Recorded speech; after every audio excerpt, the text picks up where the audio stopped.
Please subscribe the channel and press bell icon for notification. Bharat और पाकिस्तान के बीच आज बहुत खास और बहुत खुफिया लिस्ट एक्सचेंज हुई। ये लिस्ट है पाकिस्तान के परमाणु ठिकानों की। परमाणु ठिकानों की जो लिस्ट भारत और पाकिस्तान के बीच एक्सचेंज हुई है, उसमें पाकिस्तान ने बहुत होशियारी दिखाने की कोशिश की, लेकिन उसे बेपर्दा करने के लिए हमने ये रिपोर्ट तैयार की है। इस रिपोर्ट में पाकिस्तान के एटम बम के अड्डों की पूरी डिटेल है।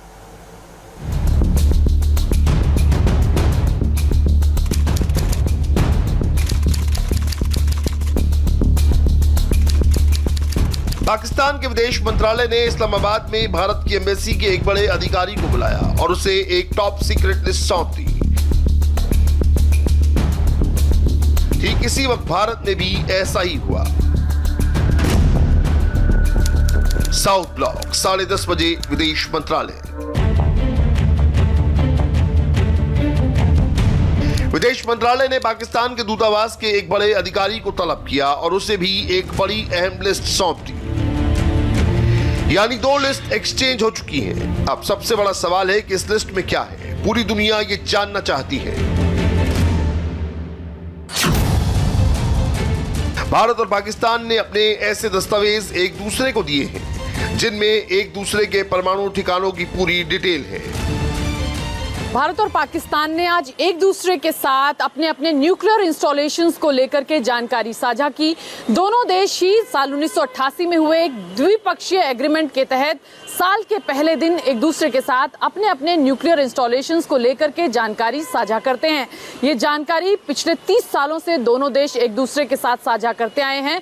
पहली बार ये जानकारी साझा की गई थी साल 1992 में। 1988 में दोनों देशों के बीच में एक द्विपक्षीय एग्रीमेंट हुआ था। हालांकि ये एग्रीमेंट फोर्स में आया था साल 1991 में और पहली बार जानकारी साझा दोनों देशों के द्वारा साल 1992 में की गई थी।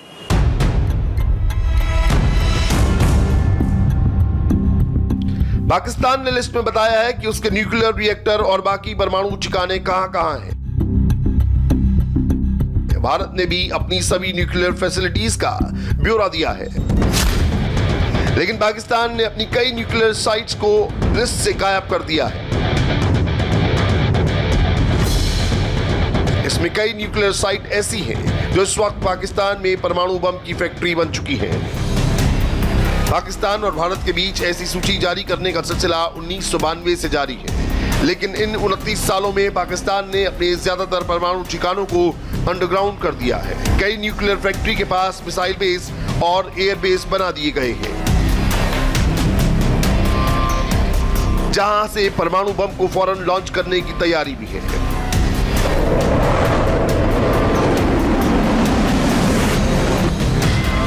पाकिस्तान ने जिन 3 बड़े ठिकानों के नाम लिस्ट में दिए हैं, कराची में 3 न्यूक्लियर रिएक्टर, इसमें 1 ऑपरेशनल है जबकि 2 पर काम जारी है।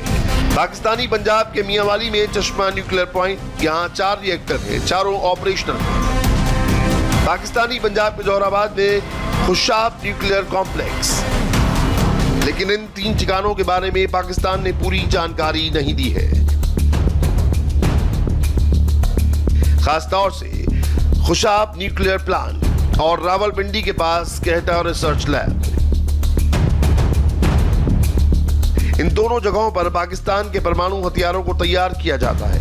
आज हम आपको बताएंगे कि पाकिस्तान के वो कौन-कौन से सीक्रेट ठिकाने हैं जहां उसने परमाणु बम छुपाए हैं या जहां से वो एटम बम लॉन्च कर सकता है।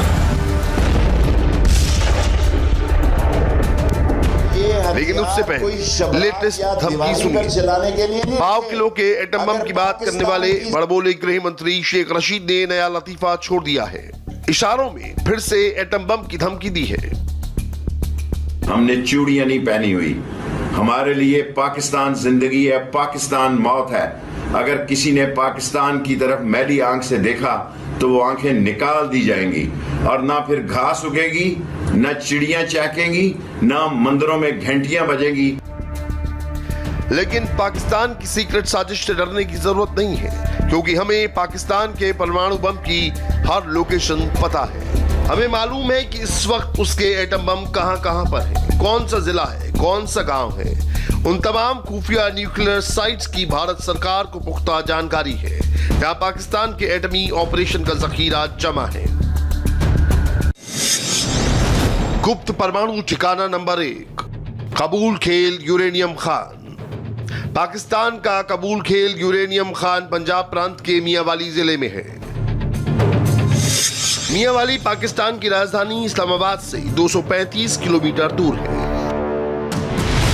मियांवाली के कबूल खेल खान से यूरेनियम निकालने की शुरुआत 1992 में हुई थी। पाकिस्तान आधिकारिक तौर पर बताता है कि यहाँ उसे लो क्वालिटी का यूरेनियम मिलता है, इस वजह से यूरेनियम खान में खुदाई का काम बंद है। लेकिन सैटेलाइट तस्वीरों में आप देख सकते हैं कि इस खान का लगातार विस्तार हो रहा है। IAEA यानी the international atomic energy agency की रिपोर्ट बताती है कि काबुल खेल यूरेनियम खान से पाकिस्तान ने करीब 500 से 1000 टन यूरेनियम जमा कर लिया है। गुप्त परमाणु ठिकाना number 2, Shanwa uranium mine project. Pakistan का Shanwa uranium mine project Khyber Pakhtunkhwa के कारक जिले में है। कारक जिला इस्लामाबाद से 311 किलोमीटर दूर है।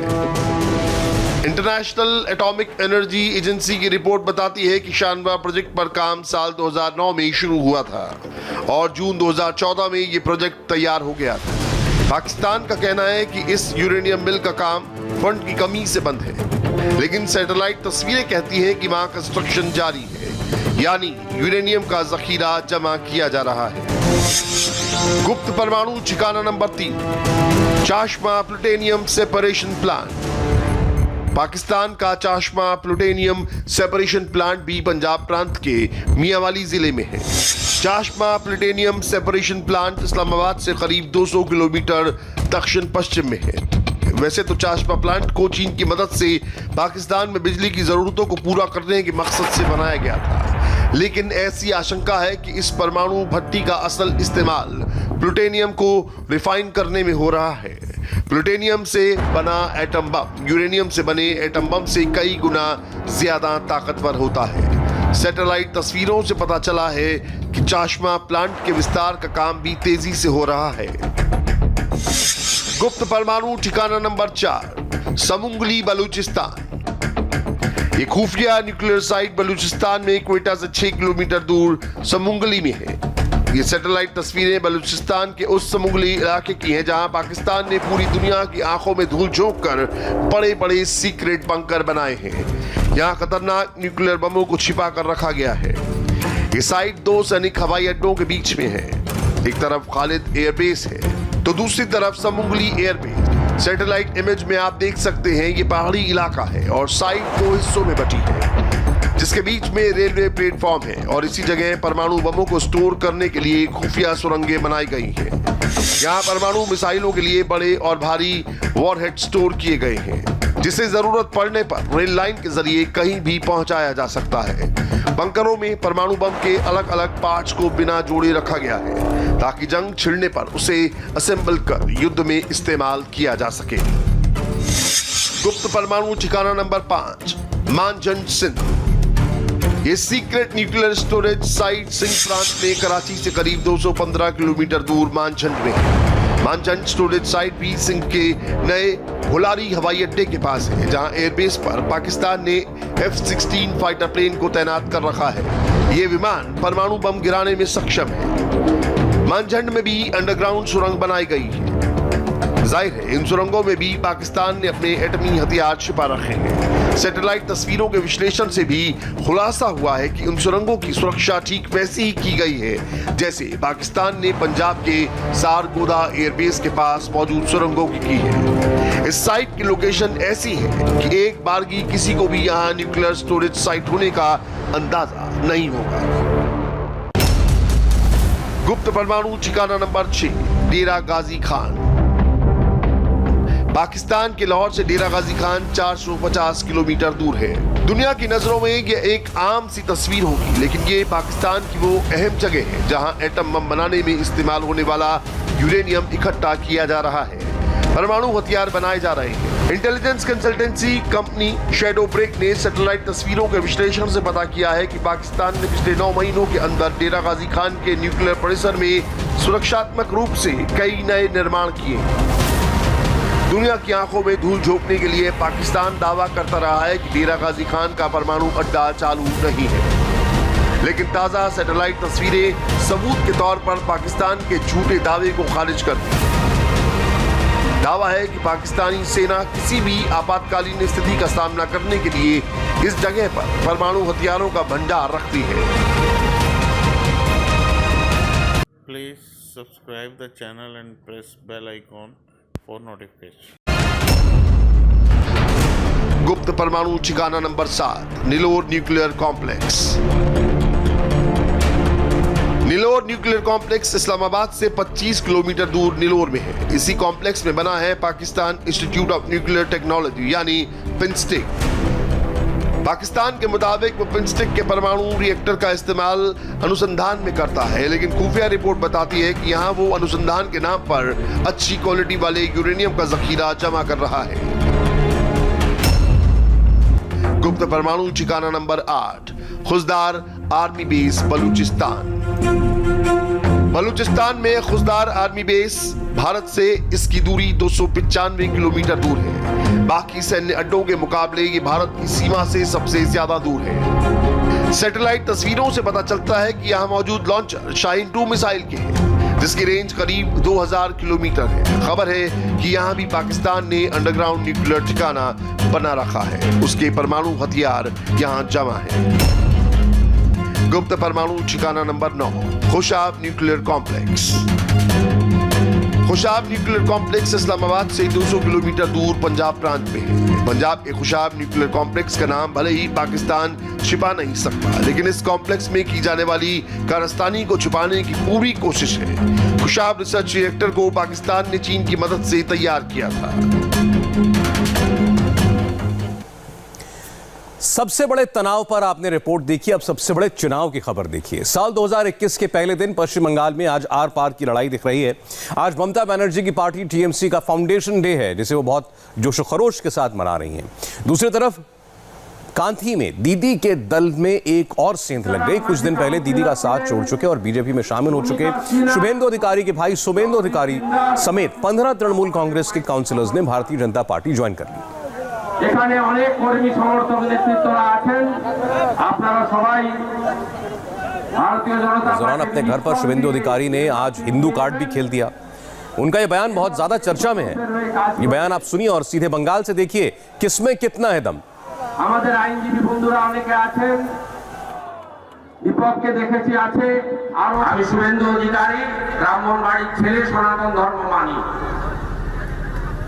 আমি শুভেন্দু অধিকারী যতদিন জনপ্রতিনিধি ছিলাম, রাজনৈতিক কর্মী ছিলাম, আমার সেবা আমার কর্ম সবটাই মানব ধর্ম। দুটো ভূমিকা আছে।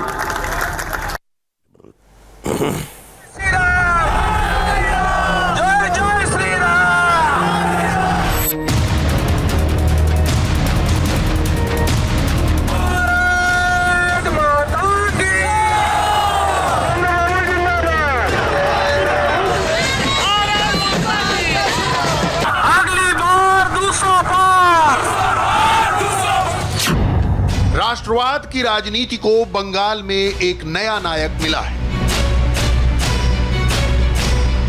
बंगाल के भगवा होते सियासी ताल में एक नया कमल खिला है। कोलकाता के कुरुक्षेत्र में ये मोदी का महारथी भी है और बीजेपी का सारथी। এটা থেকে যদি বেরিয়ে আসতে হয়, যশস্বী প্রধানমন্ত্রী নরেন্দ্র মোদীর হাতে বাংলাকে তুলে দিতেই হবে, দিতেই হবে, দিতেই হবে। इस नए धूमकेतु का नाम है शुभेंदु अधिकारी। बंगाल तो इस नक्षत्र की सियासी गति से बखूबी वाकिफ था, मगर भगवा ध्वजा धारते ही पूरा देश चौंधियाई निगाहों से शुभेंदु को देख रहा है।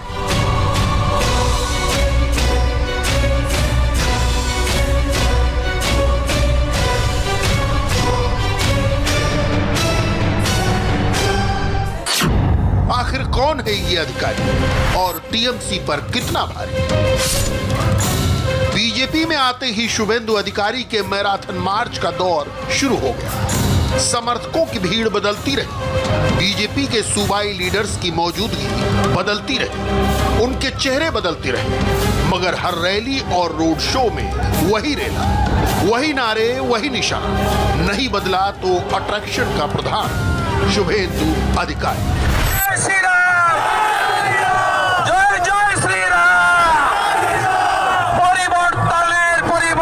চাই আগলি বার 200 পার,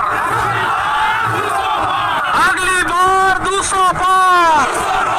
বিজেপি বিজেপি বিজেপি জিন্দাবাদ, ভারত মাতা কি গোলাবাজ ভাইপো হটাও, গোলাবাজ ভাইপো হটাও। जी हां, सेंटर ऑफ अट्रैक्शन से महानायक बनते हैं और पॉलिटिकल मैन्यूवरिंग से पावर के मास्टर। राजनीति का पहला दांव है नेता का कम्युनिकेशन। कब, कहां, क्या और कैसे बोलना है, कमोबेश हर कामयाब नेता को पता है, मगर कहां तक खामोश रहना है, कहां से जबान खोलनी है, ये 1.5 सयाने की निशानी। बीजेपी में शामिल होने के बाद शुभेंदु ने मिदनापुर से लेकर बैरकपुर तक, झाड़ग्राम से लेकर नंदीग्राम तक का रोड शो। उनकी रैली में जय श्री राम और हरे कृष्णा हरे हरे बीजेपी घरे घरे तक के नारे लग रहे हैं। जय श्री राम, जय जय श्री राम, हरे कृष्णा हरे हरे।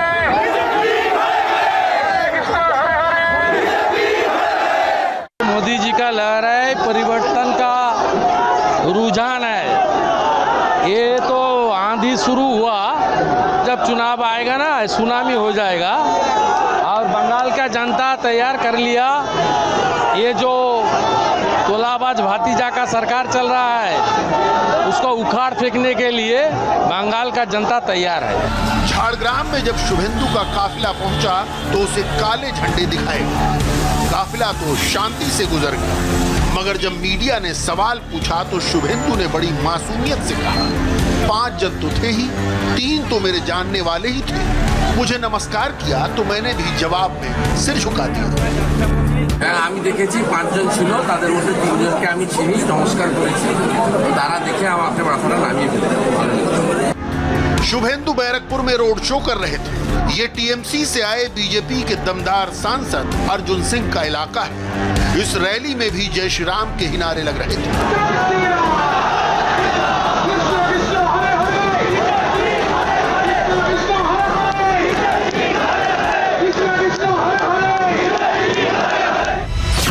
मगर उसी दिन नंदीग्राम की रैली के लिए आ रहे उनके समर्थकों पर हमला हुआ, 8 से 10 घायल हुए। शुभेंदु ने इसे टीएमसी के जिहादियों का गुनाह करार दे दिया। তো আমার কর্মসূচিতে বা আমাদের কর্মসূচিতে বাধা দিতে পারেনি, সামনে আসার ক্ষমতা নেই।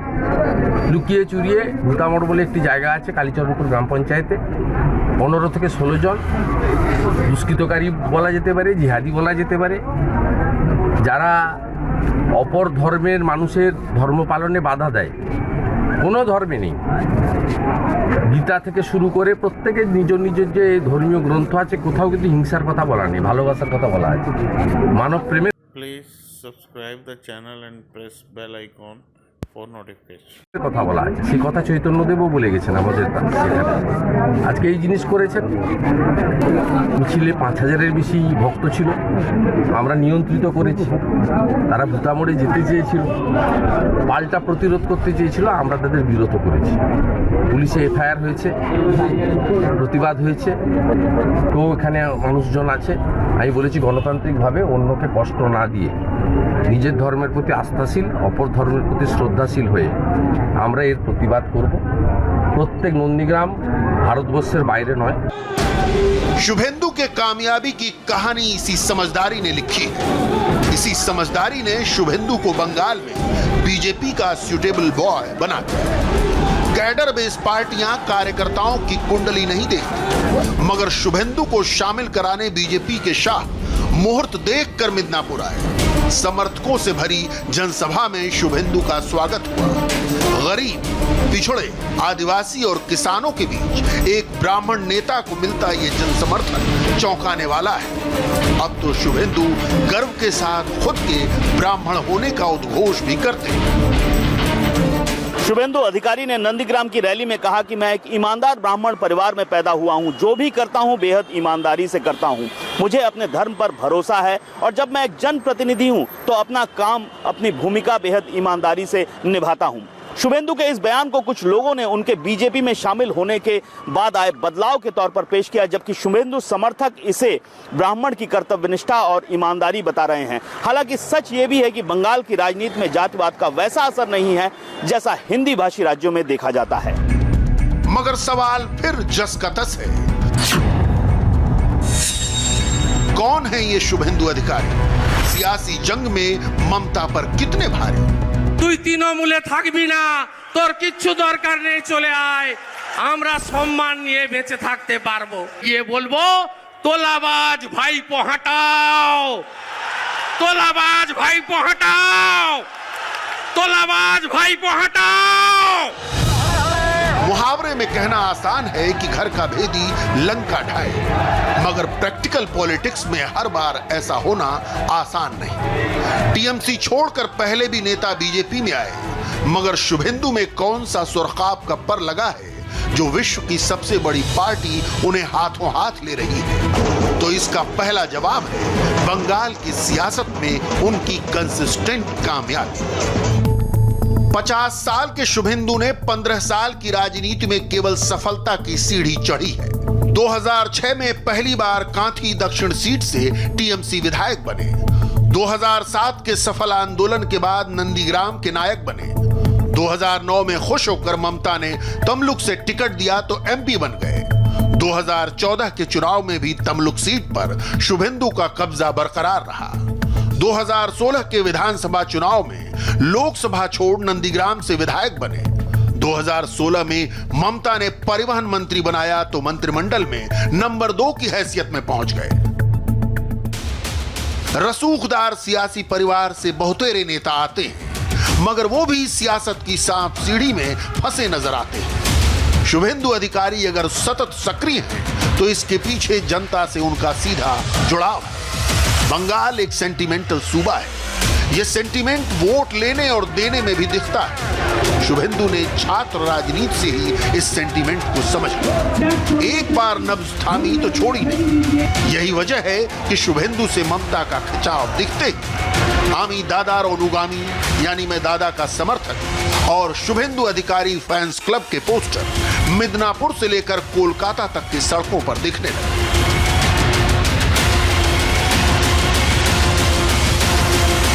पूर्वी मिदनापुर में इस बार एक मजेदार बात देखने को मिल रही है, वो है जगह जगह चौराहों पर कटआउट और पोस्टर, वो भी सिर्फ और सिर्फ शुभेंदु अधिकारी के। मेरे पीछे भी है, मैं आपको दिखाता हूं। आप शुभेंदु अधिकारी का एक पोस्टर देख रहे हैं और मजेदार बात यह है कि यहाँ पे तृणमूल कांग्रेस का कोई चिन्ह, कोई झंडा, कुछ नहीं है। और जो संदेश दिया है उसमें भी साफ साफ कहा है कि जहां पर चित्त यानी मन भय शून्य है और सिर ऊंचा है, यानी कि किसी से कोई डर नहीं है, सिर ऊंचा करके चलना है। तो एक संदेश निहित है इन जो उक्तियां हैं उनमें। और पूरे के पूरे शहर में अगर मैं पीछे दिखाऊं, यहाँ पर भी आप देख सकते हैं कि एक और पोस्टर लगा हुआ है शुभेंदु अधिकारी का। तो जगह जगह शुभेंदु अधिकारी के जो भी पोस्टर लगे हुए हैं उनमें तृणमूल कांग्रेस का झंडा या चिन्ह बिल्कुल भी देखने को नहीं मिल रहा है। शुभेंदु की जनता ने साफ कह दिया, जहां दादा वहां हम। विकास की बात करें तो क्या आपको लगता है जितना विकास होना चाहिए था इस जगह का, इस इलाके का, उतना हुआ है? हाँ, अच्छा हुआ। अच्छा हुआ है। अधिकारी परिवार है ना, इसीलिए अच्छा हुआ। जहाँ हुआ, हाँ जहाँ हुआ अधिकारी परिवार के हाथ में हुआ। अधिकारी के पंच में अगर हम मिदनापुर आते हैं, पूर्व मिदनापुर, तो अधिकारी परिवार का बहुत ज्यादा यहाँ पर वो है। हाँ, वो शेष बात है, वही आखिरी बात है। हाँ आखिरी बात है। तो अभी तो अधिकारी परिवार के जो शुभेंदु अधिकारी हैं, वो तो कहाँ जाएंगे, कोई ठीक है नहीं। हम लोग बात नहीं बोला, वो जहाँ जाएगा हमारा साथ है। वो मुख्यमंत्री होगा, हम लोग मुख्यमंत्री होंगे। हाँ, आप क्या बोल रहे हैं? शुभेंदु अधिकारी माने वेस्ट बंगाल में वो है तो सब कुछ है और है नहीं तो कुछ भी है। हम तो सीधा सीधा एक बात बताते हैं आपको, जब शुभेंदु का जब ममता का इधर इस कॉलेज मार्ट में हुआ था ना, देख रहा है इधर, देखा ही ले पहले चलन देखा, ये इतना लोग कभी नहीं आया। ठीक है, क्यों आया है इस लोग? ममता दी का जब ये यहाँ पे समावेश हुआ था तब आधा ये आपका भरा हुआ नहीं था, ये पूरा भर गया है। अभी देखिए, अभी मैं आया तो वो पूरा रास्ता भर पूरा एकदम जाम हुआ लगा हुआ था। ठीक है, आदमी तंग हो गया। ठीक है, अभी बीजेपी का ही सरकार आएगा और बीजेपी का ही चाहेगा। जय श्री राम। दीदी जो कर रहा है वो ठीक नहीं चल रहा है। अभी यहाँ पे जो बंगला पे यहाँ पे बीजेपी का समर्थन मर रहा है, आदमी 10 रोज मर रहा है। पेपर में हम लोग पढ़ते हैं, रोज मर रहा है। काहे मर रहा है? कोई स्टेट पे असर नहीं हो रहा है। यहाँ पे काहे हो रहा है? यहाँ पे तो गुंडाराज हो गया है। नेता को जनता बड़ा बनाती है, जनाधार बड़ा हो और वो भी 1.5 दशक से स्थायी हो तो फिर कहना ही क्या। शुभेंदु की इस ताकत को सबसे पहले अमित शाह ने भांपा। जय श्री राम, जय जय श्री राम। बीजेपी की इलेक्शन मशीन कहे जाने वाले शाह के सेक्रेटरिएट ने कोशिश 2019 से ही शुरू कर दी थी, मगर कामयाबी तब मिली जब महत्वाकांक्षी शुभेंदु और ममता दीदी के बीच भाईपो अभिषेक और प्रशांत किशोर आ गए। आज ममता से बढ़ती दूरी शुभेंदु की बीजेपी से नजदीकी में बदल गई। लगभग 5 साल पहले तक टीएमसी का गढ़ कहे जाने वाले मिदनापुर की बदली हुई तस्वीर मैं आपको दिखा रहा हूं। मेरे पीछे अगर आप देखें तो चारों ओर बीजेपी के झंडे दिखाई दे रहे हैं और मिदनापुर शहर और मिदनापुर शहर के आसपास आप जहां भी जाएंगे इस वक्त सिर्फ और सिर्फ बीजेपी की हवा और बीजेपी के झंडे दिखाई देंगे। विचारधारा है बीजेपी का, वो संगठन से ही उठ रहा है। तृणमूल शेष हो गया, बीजेपी आएगा। 2021 में बीजेपी आया। मगर अब एक बड़ा सवाल,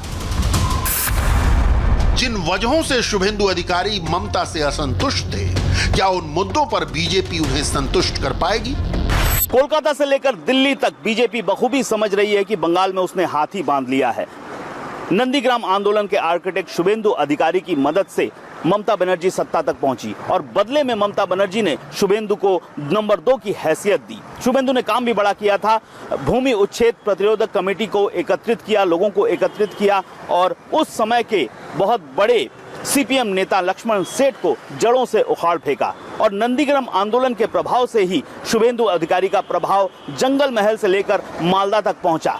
लेकिन जैसे जैसे जनाधार बढ़ता है, नेता की महत्वाकांक्षा भी बढ़ने लगती है। माओवादी उग्रवादी कोटेश्वर राव उर्फ किशन जी के लिए कुख्यात जंगल महल में तृणमूल कांग्रेस का मजबूत आधार बनाने में शुभेंदु अधिकारी का ही हाथ था।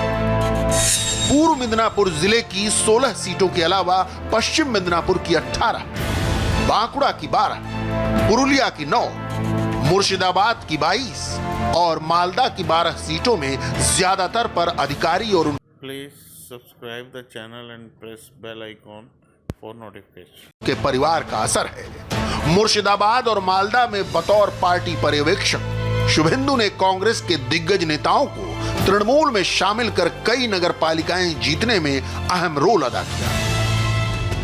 मतलब साफ है, शुभेंदु अधिकारी अगर टीएमसी में थे, सरकार में नंबर 2 थे, तो सिर्फ ममता की कृपा पर नहीं थे। जनाधार उन्हें भरोसा दिला रहा था कि टीएमसी में उनकी मर्जी चलेगी, मगर अभिषेक बनर्जी की अचानक बढ़ी सक्रियता उनकी निराशा का सबब बन गई। शुभेंदु विधानसभा चुनाव में अपने 50 से ज्यादा लोगों को टिकट दिलाना चाहते थे। इसके लिए वो ममता बनर्जी पर लगातार दबाव बना रहे थे। ममता भतीजे अभिषेक की सलाह पर स्ट्रेटजिस्ट पीके की सुन रही थी। टिकटों से इनकार को अधिकारी ने अपनी उपेक्षा माना। भतीजे अभिषेक को ममता ने उत्तराधिकारी की तरह पेश किया। इसे महत्वाकांक्षी शुभेंदु ने अपने लिए टीएमसी में एंड ऑफ द रोड माना। टकराव बढ़ते बढ़ते यहां तक आ पहुंचा कि पूर्व मिदनापुर के मामलों में शुभेंदु की सलाह के बगैर फैसले लिए गए। सूत्र बताते हैं कि जिस परिवहन विभाग में शुभेंदु मंत्री थे, वहां पर हाल के दिनों में फैसले ममता और अभिषेक ने लिए। ऐसे में शुभेंदु अधिकारी ने बगैर टीएमसी के झंडे और बैनर तले रैलियां शुरू कर बगावत की शुरुआत की और जब रैलियों में उनकी भीड़ होने लगी तब ममता को एहसास हुआ उनकी अहमियत का। ऐसे में उनको मनाने की कोशिश हुई। शुभेंदु को मनाने के लिए सौगत राय जैसे वरिष्ठ नेताओं का भी साथ लिया गया। सौगतो राय ने इस्तीफे के बाद शुभेंदु अधिकारी को विश्वासघाती तक करार दिया, मगर सियासत में सवाल विश्वासघात का नहीं होता, सियासत में सवाल संभावनाओं का होता है। महज 50 साल के शुभेंदु के लिए टीएमसी में संभावनाएं ही खत्म हो चुकी थी। अमित शाह ने उनकी बेचैनी समझ ली। बातचीत का सिलसिला शुरू हुआ जो 19 दिसंबर को उनके बीजेपी में आने के साथ खत्म हुआ। अधिकारी ने अब भगवा ध्वज थाम लिया है, मगर उनकी नजर कहां है अलग से बताने की जरूरत नहीं। सवाल तो यह है कि अब बीजेपी उनकी उम्मीदों पर कितनी खरी उतरती है।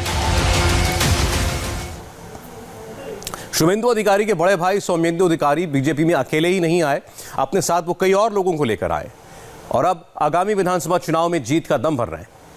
पश्चिम बंगाल ब्यूरो चीफ अनुपम मिश्र ने सौम्येंदु अधिकारी से बात की। इस वक्त हमारे साथ सौम्येंदु अधिकारी हैं, शुभेंदु अधिकारी के भाई, जिन्होंने आज बीजेपी ज्वाइन किया है। सबसे पहले तो बताइए कितने लोगों ने आज आपके साथ यहाँ बीजेपी ज्वाइन किया? 5000 से ज्यादा कार्यकर्ताओं ने आज बीजेपी में शामिल हुए हैं। और इसमें काउंसलर्स भी हैं? इस बोर्ड का 16 काउंसलर है मुझको लेकर और 4 एक्स काउंसलर्स भी जुड़े हैं। आपके और इतने सारे लोगों के एक साथ अचानक से बीजेपी में जुड़ने के बाद जो संतुलन था कितना बदल गया? संतुलन पूरा एक। इस वक्त हमारे साथ सौम्येंदु अधिकारी हैं, शुभेंदु अधिकारी के भाई, जिन्होंने आज बीजेपी ज्वाइन किया है। सबसे पहले तो बताइए कितने लोगों ने आज आपके साथ यहाँ बीजेपी ज्वाइन किया? 5000 से ज्यादा कार्यकर्ताओं ने आज बीजेपी में शामिल हुए हैं। और इसमें काउंसलर्स भी हैं? इस बोर्ड का 16 काउंसलर है मुझको लेकर और 4 एक्स काउंसलर्स भी जुड़े हैं। आपके और इतने सारे लोगों के एक साथ अचानक से बीजेपी में जुड़ने के बाद जो संतुलन था कितना बदल गया? संतुलन पूरा एकदम बदल गया है और पूरा जनता भारतीय जनता पार्टी के साथ है। आने वाले चुनाव में, विधानसभा चुनाव में बहुत भारी बहुमत से हम यहाँ से जीतने वाले हैं। भारतीय जनता पार्टी एक जो मैं सुन रहा था कि 19,000 सीटों से पीछे थी बीजेपी, 19,000 मतों से पीछे थी, लेकिन आज अगर ज्वाइनिंग के बाद बोला जाए तो 20,000 वोटों से भारतीय जनता पार्टी आगे चल रही है यहाँ पर। मतलब अभी आप बोल सकते वो तो अभी बढ़ना है, वो तो 20 में नहीं रुकेगी, वो तो 50 के पार जाना है इसको।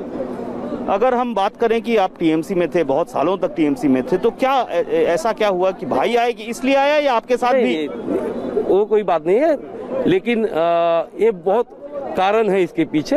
आज के दिन ये सब बोलना ठीक नहीं रहेगा, धीरे धीरे हम जरूर बताएंगे आपको। नहीं, मेरा सवाल यही है कि क्या आपके दादा आए इस वजह से आए या आपके साथ भी बहुत कुछ? दादा मेरा इंस्पिरेशन है, ये कोई झूठ बात नहीं है, लेकिन मोदी जी के नेतृत्व में देश जैसे चल रहा है, अमित शाह जी के नेतृत्व में देश चल रहा है, जेपी नड्डा जी के नेतृत्व में पार्टी चल रही है, बहुत अच्छी चल रही है, उससे जुड़ के गर्वित अनुभव कर रहा हूँ मैं। एक और सवाल यहाँ पर आ रहा है, इतने दिनों तक जिस पार्टी के खिलाफ आप लड़ रहे थे, अचानक उस पार्टी में शामिल हुए हैं। राजनीति में कोई परमानेंट दुश्मन नहीं होता है। दूसरी बात, यहाँ 16 सीटें हैं, तो 16 नहीं, यहाँ 21 सीटें। 21 सीटें हैं पूर्व मिदनापुर की, आप बता रहे हैं? पूर्व मिदनापुर का 16, वही मैं पूर्व मिदनापुर की बात कर रहा हूँ। विधानसभा की 16 सीटें हैं यहाँ पर, तो पिछली बार 13 सीटें टीएमसी के पास थी। इस बार आपको क्या लग रहा है कितनी सीटें आ सकती? अब की बार 16 सीटें भारतीय जनता पार्टी के पास आएगी। शुभेंदु अधिकारी का कितना प्रभाव, कितनी सीटें वो ला सकते? जनता बोलेगी, मेरा बोलना ठीक नहीं है। बहुत बहुत धन्यवाद। सौम्येंदु अधिकारी आज ये शामिल हुए हैं और 5000 कार्यकर्ता इनके साथ शामिल हुए हैं बीजेपी में। कैमरामैन सुजीत दास के साथ अनुपम मिश्र, इंडिया टीवी, मिदनापुर। आपने सौम्येंदु अधिकारी का दावा सुना, लेकिन ग्राउंड रिपोर्ट क्या है, पब्लिक की ओपिनियन क्या है, ये भी हमारे ब्यूरो चीफ अनुपम मिश्र ने समझने की कोशिश की। कांथी के लोगों की जुबानी सुनिए। आपका नाम? तापस दास। यहाँ पर क्या लग रहा है, शुभेंदु अधिकारी बीजेपी ज्वाइन कर लिए हैं, तो क्या ममता के लिए परेशानी हो सकती है? परेशानी तो होएगा, परेशानी तो उसको होएगा। अभी शुभेंदु अधिकारी जिस तरह दल बदला है उसको तो परेशानी होएगा। ममता बनर्जी और उसका जो भाईपो, जिसको हम लोग कहते हैं भतीजा, वो दोनों अभी गिर जाएगा। चुनाव आते आते देखिए, मेदिनीपुर में बोला था ना अपना शाह जी, चुनाव आता थे वो दोनों विकेट खड़ा रहेगा और सब गिर जाएगा। सोमनाथ सेनापति। इस बार क्या लग रहा है, कौन आएगा इस बार? ममता क्या आ पाएंगे इस बार? ना, ममता आ पाएंगे नहीं आ पाएंगे। क्यों, उसकी क्या वजह है? वो दुर्नीति में भर गया, वो सरकार दुर्नीति में भर गया। गरीब दुखी को कुछ नहीं देता है, आमफान का टाका दुर्नीति कर दिया, रेशन का दुर्नीति, चाकरी का दुर्नीति, सब दुर्नीति में भर गया वो सरकार चलेगा नहीं। इस पर बीजेपी का सरकार आसेगा, मोदी का नेतृत्व में, अमित शाह का नेतृत्व में, शुभेंदु का नेतृत्व में बीजेपी सरकार आ गई। पूर्व मिदनापुर में क्या होगा? मिदनापुर में सभी आसन बीजेपी पाएगा, सभी आसन 16 आसन में 16 आसन में बीजेपी पाएगा। प्रदीप पात्र। अभी क्या लग रहा है, ममता को क्या किला ढह जाएगा? ममता किला हाँ ढह जाएगा, पक्का। मतलब इतना सपोर्ट है? सपोर्ट पूरा मेदिनीपुर, पूरा वेस्ट बंगाल पूरा सपोर्ट है शुभेंदु। हाँ, तो शुभेंदु अधिकारी का तो सिर्फ मिदनापुर में ही सपोर्ट? नहीं, वेस्ट बंगाल में, वेस्ट बंगाल सपोर्ट है। दीपक मल्लिक। क्या लग रहा है इस बार, क्या ममता हार जाएंगी या जीतेगी ममता? ममता जरूर आ जाएगा, जरूर आ जाएगा। कैसे लग रहा है? वो हार मेरे को अच्छा लगेगा। क्या आप चाहते हैं वो हारे? सब हम क्या दुनिया चाहते हैं। क्यों? क्यों?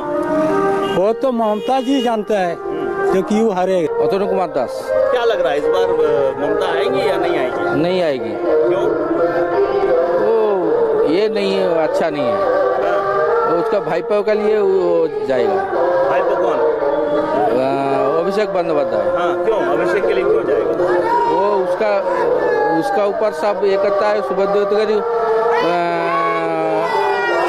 नंदीग्राम ये के लिए बहुत काम किया, उसका लिए ममता जी गद्दी में आया और वो उसको प्राधान्यता नहीं देता है। Please subscribe the channel and press bell icon for notification.